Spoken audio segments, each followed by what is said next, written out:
Good morning or afternoon. Welcome to our Duke CE LinkedIn Live event, the Agile Dashboard, providing foresight for leaders. Today, very honored to have our special guest from Cisco, Nina Lualdi.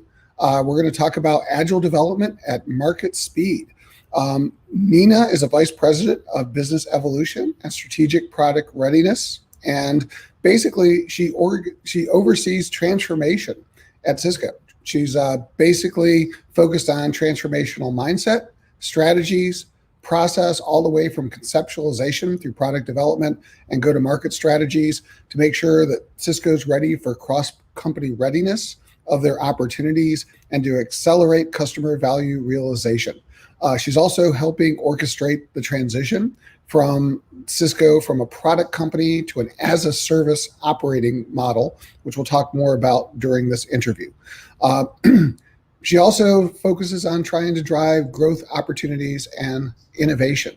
So I think we have a lot to learn from her, because remember, Cisco is one of the largest and most important companies when it comes to networks, has over 71,000 people worldwide, empowers a lot of things that we do, probably including this broadcast. And so very happy to have her here today and want to welcome you as well. So welcome, Nina. Thank you so much. It's a pleasure to be here. And joining me as well, we'll have two of my colleagues, Scott Coher, and he is going to be joining us a little bit later, as well as Sharmila Chetty. They're going to be basically in the background.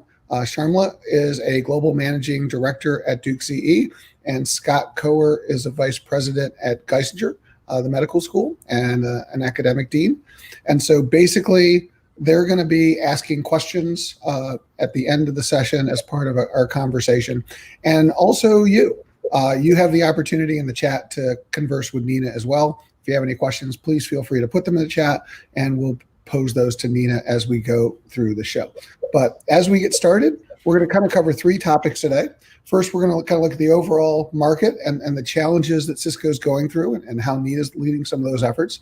We are going to talk about the dashboards that they look at to understand that.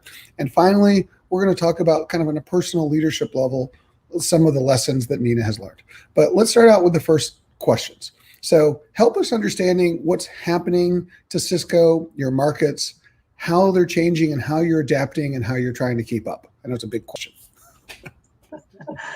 Thank you, Joe. So, I think the most fundamental thing that is happening right now for us is a shift, right?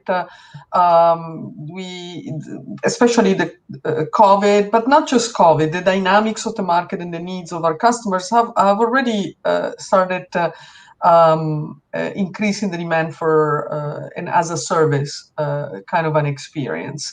And obviously the whole continuum into managed services too. This is, as you can imagine, this is particularly challenging for an environment where you're not just dealing with software.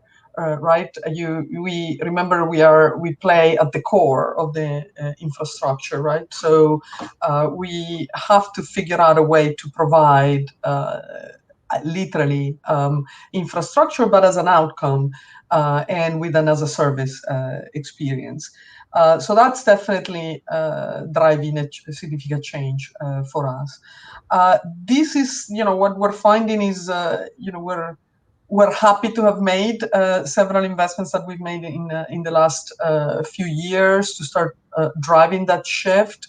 About 3 years ago, we made a significant bet, right? We took really the core of the network, which nobody could think could shift to a more of a software subscription experience, and we did that, and we're happy we did that because that is sort of a building block, right, to get to as a service. So the operating model we worked through, and all the changes we've had to go through are extremely relevant now that we need to accelerate as a service. And then in terms of what's next, we see a tremendous opportunity, even within the context of the environment that we have now, right? we are, we're lucky we are in a very strong financial position, and that gives us an advantage, right? So as a leader and as a company, you gotta look for the opportunities and to jump in fast and early whenever you can on those, for example, those adjacency markets where before you may have had, more fierce competition than now, right? The environment is causing companies to struggle, whereas in those areas where we have the ability to go in fast and with the financial strength that we have, we want to make those moves. And so we're looking also at that. So I want to follow up with two things. First, it seems like at a very high level that your business model is adapting, that Cisco primarily was a hardware company. Now it seems like you're becoming a solutions company. I assume that your business model had to adapt, even how you charge and price. Been a dramatic change. So can you talk to me about that transition? Yes, and you can almost see it as a phased transition. So first of all, it's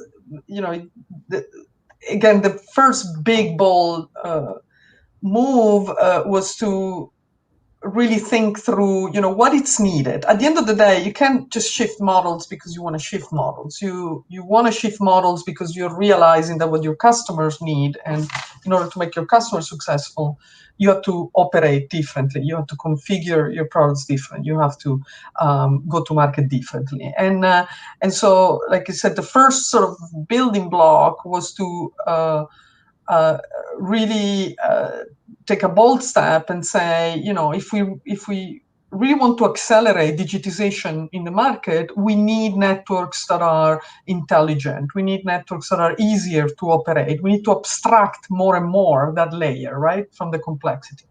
And that to us means we need to start shifting the value from hardware to software. Why?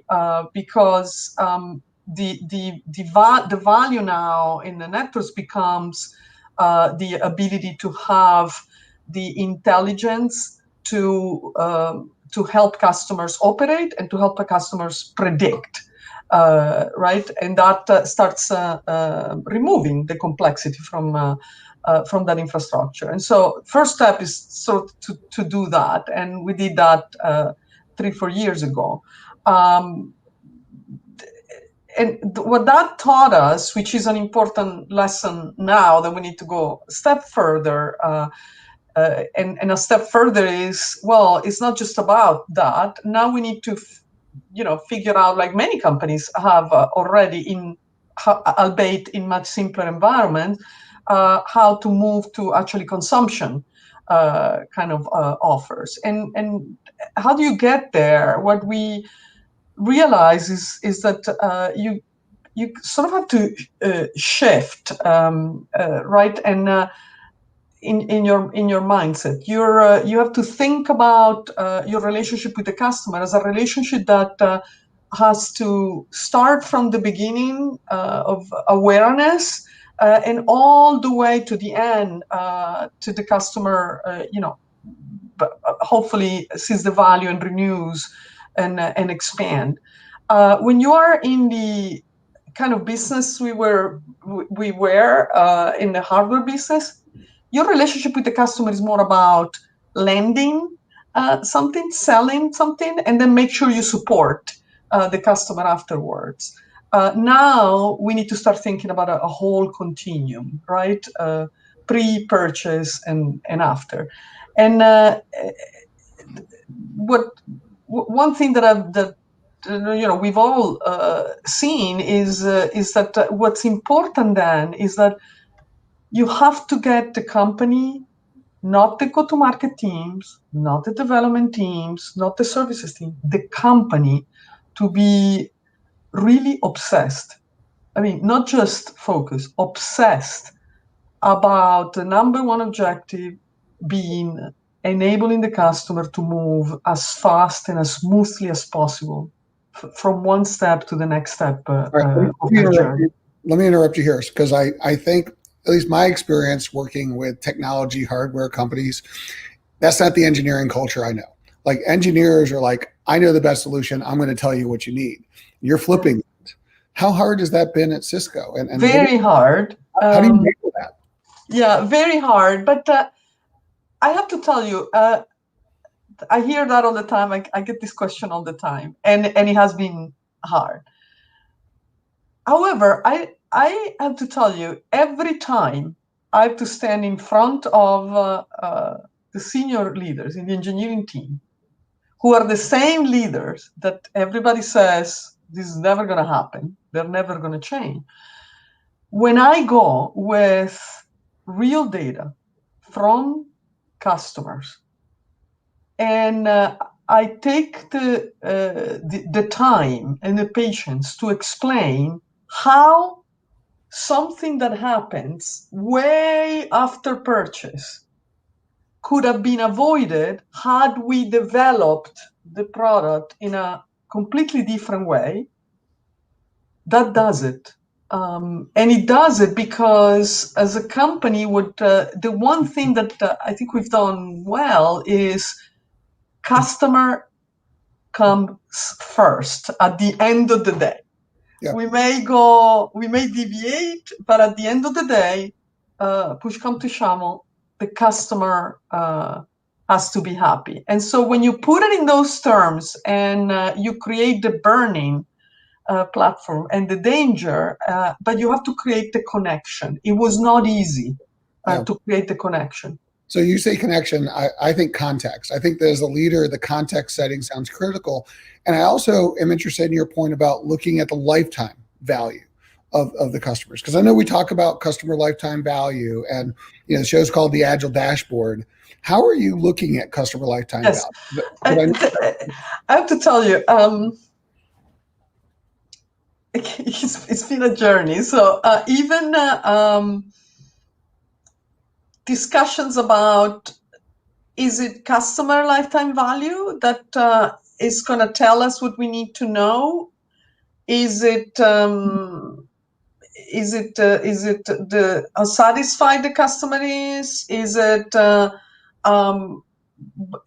all of these were things that we discussed. At the end of the day, where we've landed is actually we need to go way deeper than customer lifetime value. I give you an example. What got the engineering team to really shift how they think about developing some aspect of the product, and bear in mind, we're talking about the best engineers in the world in the networking area. We have truly the best engineers in the world. Yeah. But one of the things that make the bulbs light up, it was understanding that I not only need to think anymore about the features that the product provides and or the serviceability of the product. I also need to think about what can I incorporate into the product, so in a way the product becomes also its go-to-market. So what do I incorporate in the phases of when the customer is evaluating, right? Is trying to prove the value, trying to prove the concept, and getting to the decision point. How can I help the customer through the same solution? And so. By the way, this sounds a lot. That's how far we've gone, right? And you need to go deeper, that customer lifetime value. This sounds a lot like Stanford's kind of the design thinking methodologies and that people are pushing. Well, actually, most of my team are design thinking certified people, and we use concepts of design thinking to facilitate this discussion. Makes a lot of sense. And so how are you measuring this? Are you using like Net Promoter Score, which has become very popular? So let's talk about Net Promoter Score. So we, as a company, of course, we for years we used customer satisfaction, right, as a metric that was part of our balanced way of looking at how healthy the business was, along with bookings and all traditional metrics. Yeah.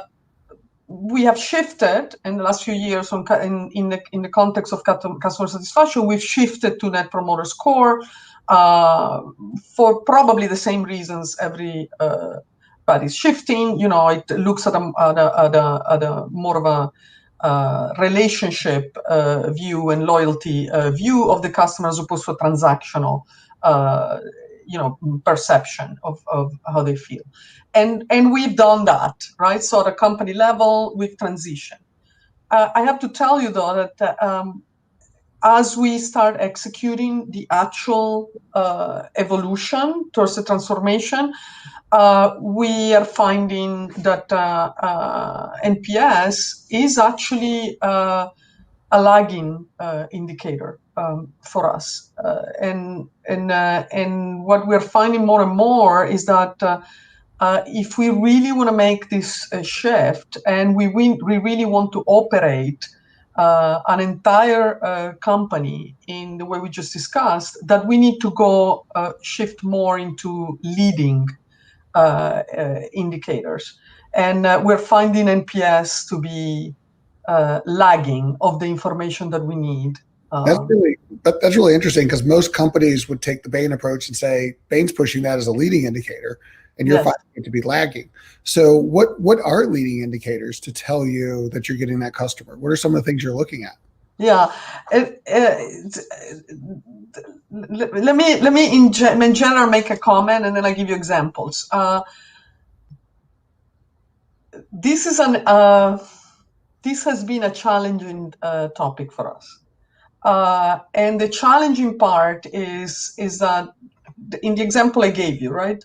I need to not only understand, but I need to do everything I can so that I can not only enable the customer to move as fast as possible and as smooth as possible, pre-purchase and post-purchase, but I also need to make sure that it is clear in my mind that the reason I'm doing that is because I need to make sure the customer realizes the value of what they're purchasing as soon as possible. There's a high correlation between value realization and speed of that value realization and likelihood of renewal and expansion, right? Which is ultimately, what we want as a business. But most importantly, is ultimately, a sign that the customer is realizing what they want to realize with the solution. And what we found is that in order to do that, we need to step down and start sensing how these customers are moving throughout the journey and finding mechanisms that give us a leading understanding of where the customer is at. For example, to us, it is extremely important to understand, this is, because of the nature of our business and especially the focus that we have right now on shifting to software and as a service and consumption models, it is extremely important that we understand where the customers are at, where are they getting stuck for too long, and why. It is important, for example, and this was a counterintuitive for us. Intuition would be that after everything that I told you, that you would want to go make sure that you do the right things after the customer purchase, that you do the right things to enable the customer to adopt as fast as possible. Yep. And that's true. You want to do that. Yep. However, the reality is that given the complexity of our technologies and where our technologies sit in the context of the customer infrastructure, and also in the context of what the customer is trying to do from the business point of view, if we don't do certain things before purchase, if we don't help the customer in a certain way before purchase, it'll be really hard to help them after they purchase in driving adoption.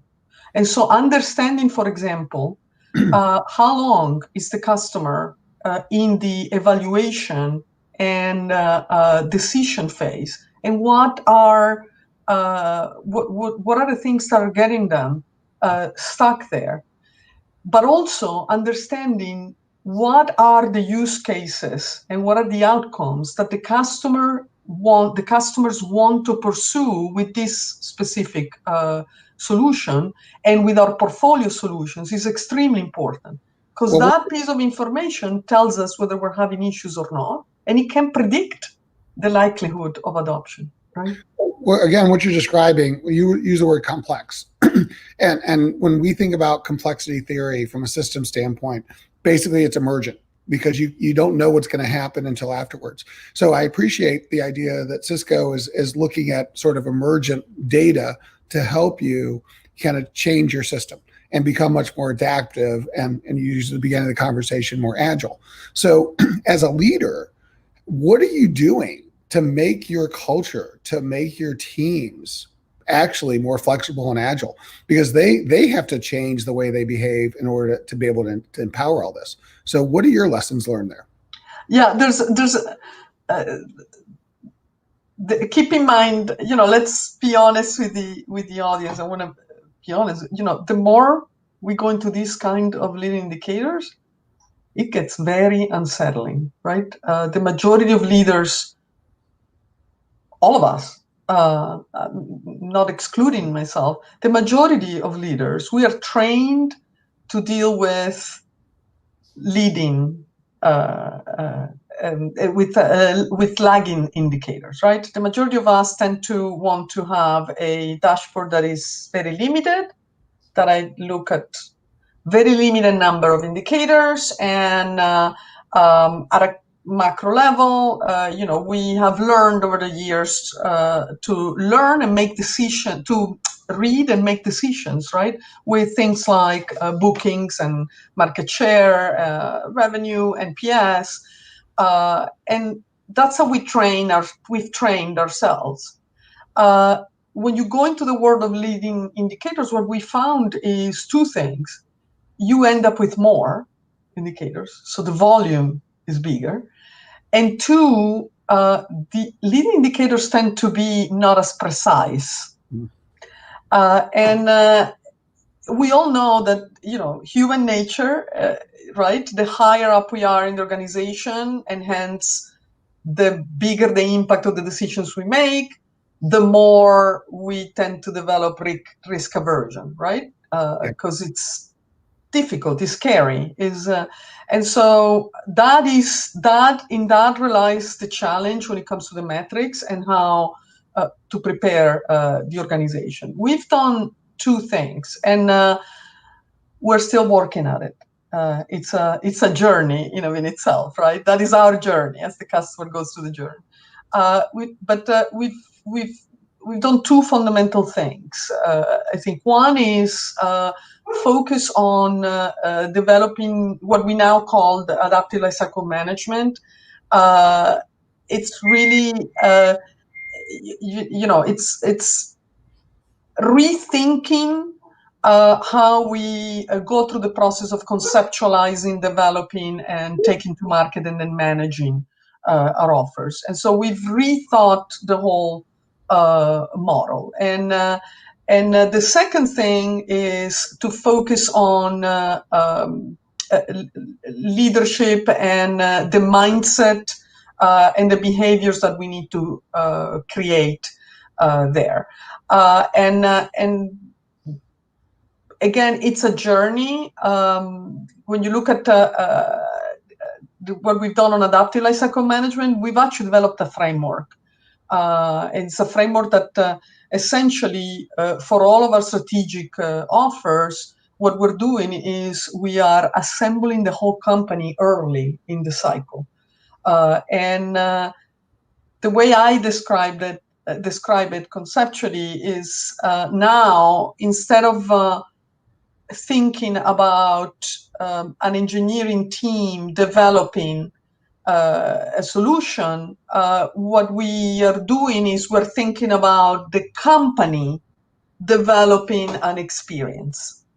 And the solution is it's an important component. It's a component of it. And so what this framework forces us now is, and helps us and enables us to, is we assemble the team early, and then we go methodically through the process. And methodically means we don't do anything unless we really understand what are the outcomes, the business outcomes, not the technology outcomes, the business outcomes, and what are the technology use cases that support those outcomes that are going to help the customer realize the value of the solution. And once we have the whole company aligned on that, we haven't even started really through development.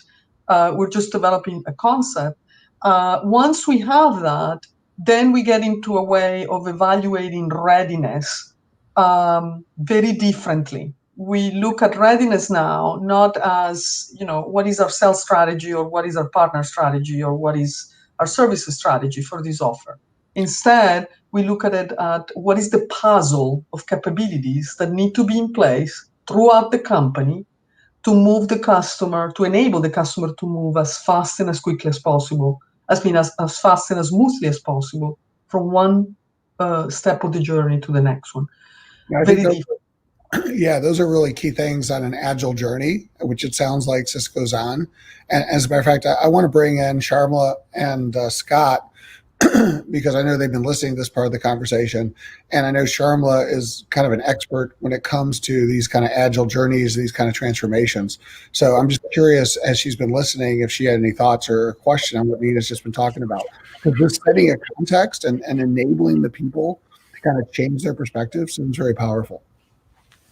Nina, thank you for sharing what amazing and powerful stories as you describe this.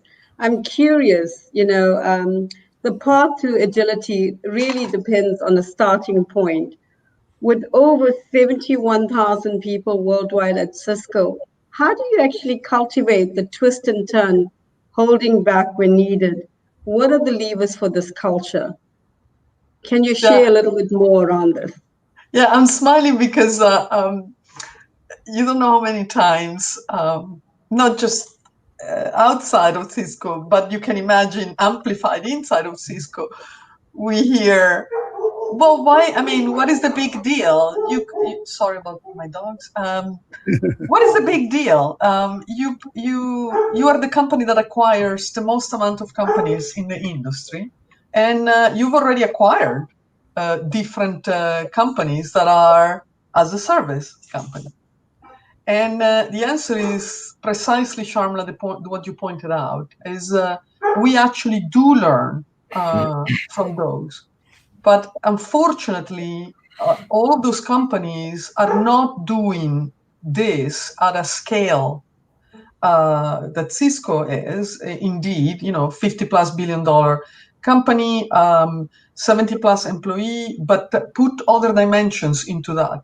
Not only is the scale in terms of volume of people and business, but it also is the complexity of the portfolio and the markets we play in, right? And so, yes, we do learn lessons there, but we have to then figure out, oh my God, how do we do it at scale? And there are several things that, I'll mention a couple of examples at different levels in the company. So one, I'll go into more the leadership and people side, because on the business side, as I explained, what we've done is really focusing on changing the model, right, with an adaptive lifecycle management model. But what we've done is look at what kind of leader is required, and what kind of behaviors and mindsets do we need in the organization to be able to make the shift I just discussed, right? And so one realization was that, like I said, the more you want to go into recurring businesses, the more you have to shift into what I call horizontal approach, right? Mm-hmm. Now you're not thinking anymore, what is my sales strategy? What is my partner strategy with my service strategy? you have to, so it's almost like, laying down and looking at the pieces horizontally, right? And thinking, I am one of the pieces of the puzzle. And at every step of the customer journey, the puzzle will require different capabilities from different parts of the company. Mm-hmm. And so what's important, right? If we think about what's important when you do that, it's important that leaders become sort of if you look at the Heifetz and Linsky model, right, the adaptive leadership model, it kind of requires that, right? It requires leaders to, number one, first and foremost, empathy, right? You cannot understand how you play in different parts of the journey, and you cannot find a way to interlock with the different functions in the company to create that symphony if you don't develop empathy. Number one, empathy for the customer. So the relationship with the customer needs to become not just a relationship of I understand the customer, understand their needs, but I have empathy for that customer. I'm putting myself in their shoes. I understand the complexity that they're going through. I understand how complex it is, not just to implement the changes they need to implement, but to even convince management that they need to do that, and how complex it is to understand the role that this part of their operating model plays in their business outcome. So have empathy for the customer, but also have empathy with the other functions in the company. Yeah, that's critical. Yeah, and then what I call obsessive curiosity. Good. And this goes back to Joe's comment, right? You were spot on, Joe, when you asked the question about design thinking. I mean, what is at the basis of design thinking? What is the core of design thinking? It's the obsessive curiosity. It's the training ourselves to always continuously, obsessively go to the core of why, to what end, right? The ability to develop that as a practice helps also with you starting to learn to have empathy, right? Transparent communication. There's no way you can develop empathy or that you can really drive interlock if there's no transparent communication. So allowing the truth to be okay to be told is important. But it's also important that as leaders, we understand how to tell the truth. Yes, to tell it, but how it is important, because the how determines whether that truth is believed and whether that the audience takes action on that truth, as opposed to getting defensive with the truth. And then action orientation, right? And action orientation doesn't mean you shoot from every direction in the moment of a crisis, right? Action orientation means you're not just presenting to each other. You're not just nice with whatever the subject is. You're not just educating. You're actually having the critical thinking, the conversations that are needed so that action comes out of it. So if you look at it, these are more or less in the adaptive leadership model. So we took the concepts of the adaptive leadership model and we adapted them to what we do. And the last thing I would say on that, Sharma, is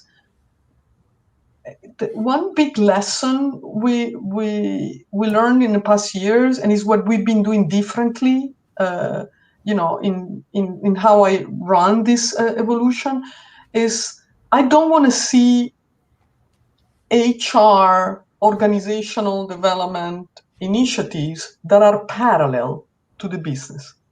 I want to see that they are intertwined. And so what I do is I work with our HR team. I use the concepts that they come up with on, and the methods and the objectives that they have when it comes to the culture we want to see at Cisco and the efforts that they're doing. And I use those and I train my people, the business people, to facilitate not just the meetings, but to facilitate the whole process in a way that implements these characteristics, these behaviors that we just talked about. And so what I want the leaders to learn by practicing and by seeing the example. And so that is important, that those two things are intertwined instead of parallel. Fantastic. Thank you for sharing. Yeah, and I really like the integrated approach. It makes so much more sense to get the context and everybody involved. I know we're running out of our time slot here. So Scott, just as you were listening, any final comments you want to make about what you've heard? Well, Nina, thank you. And, with technology so pervasive in all of our businesses and across industries, it seems to me that your implementation in Cisco of this adaptive leadership model would make Heifetz and his team very happy to have Cisco as a model. What's on my mind, of course, is, so how has Cisco aligned incentive structures, and what have you done behind the scenes to ensure that your teams are high performing? And, that might be a great segue to another show, Joe, but I'm very appreciative of this systemic mindset you take, the application and implementation of design thinking throughout your teams, all of which I think are models for what leaders can borrow from Cisco's success in helping their teams remain current and, as you say, forward-looking, not trapped with backward-looking measures. All right. And by the way, I'm sorry to interrupt you, Nina. We're way past time, so we're in the after-hours side. So we are going to have to kind of hold Scott's question to another time. However, I was getting excited about our segment, though, because this is something that builds on it. We actually do have one question for the audience, and I'm going to take my leave here to ask for just a very quick response. But I think it's a very important question because you've been talking about empathy, and they picked up on it. And if you just read the question. But basically, there's such an emphasis on numbers and ROI. What is the ROI of empathy? How are you measuring that? And what is the impact at Cisco? Yeah, actually, it's the answer is you don't measure ROI on empathy. You don't measure ROI. So that's exactly the problem. We want to get you away from thinking about empathy that way. For God's sake, empathy is a human. It's not even a leader trait. It's a human trait. It's the ability to really understand who is around you and what their needs are. And if you cannot develop empathy for your peers, for the teams down in the organization, for your leaders or for your customers and your partners, there is no way you are successful at delivering what they need. And all of them need something from you, whether it is your internal stakeholders in the company, they need something from you if you want to move to a model like we're trying to move, right? Because if you don't provide them what they need, you're not going to be able to interlock. You're not going to be able to create a symphony. And at the end, you're measured by the result of what you do. And so it's really understanding that it's fundamental to have empathy for you to be successful at delivering what you're delivering, whether we're talking about individual, a team, or the company, right? Yeah. Well, and on that note, I just want to say it's refreshing to hear that such a connecting company like Cisco has that perspective about the importance of the personal connections. And it's a journey, Joe, right? It's a journey. And you're going to find that, the first thing you want the executive, the senior leaders, the C-suite to show that. Yeah. And they may not show it at the beginning. So you have to open their eyes. Yeah. Hence, adaptive leadership. Somebody has to tell them. And actually, in our case, it was tough conversations, but they were very receptive because we had the data. We went around and captured the data of how people felt, right? And I want to talk about how important that final lesson is how important data is in these conversations, because they enable those conversations and to go further. So many powerful lessons. Thank you, Nina, for your time today. Thank you. More than we had actually asked for. So I want to thank you for joining us. Thanks, Sharmila and Scott. And thanks for the audience for listening. If you'd like to connect with Nina or learn more, feel free to find us at dukece.com. You can also find it Cisco and Cisco on Twitter. I'd also like to thank Duke Corporate Education for once again making this broadcast possible on LinkedIn Live and on YouTube Live. And again, thank you for what you have done today, everybody, for taking your time to listen to our broadcast. So like I always like to end the broadcast by saying, remember, you can't drive a car looking in the rearview mirror. Stay safe, have a great day, and looking forward to seeing you next time. Nina, again, it's been a pleasure. Have a good day. Thank you. Pleasure is mine. Thank you, everybody. Thank you, everybody. Bye-bye.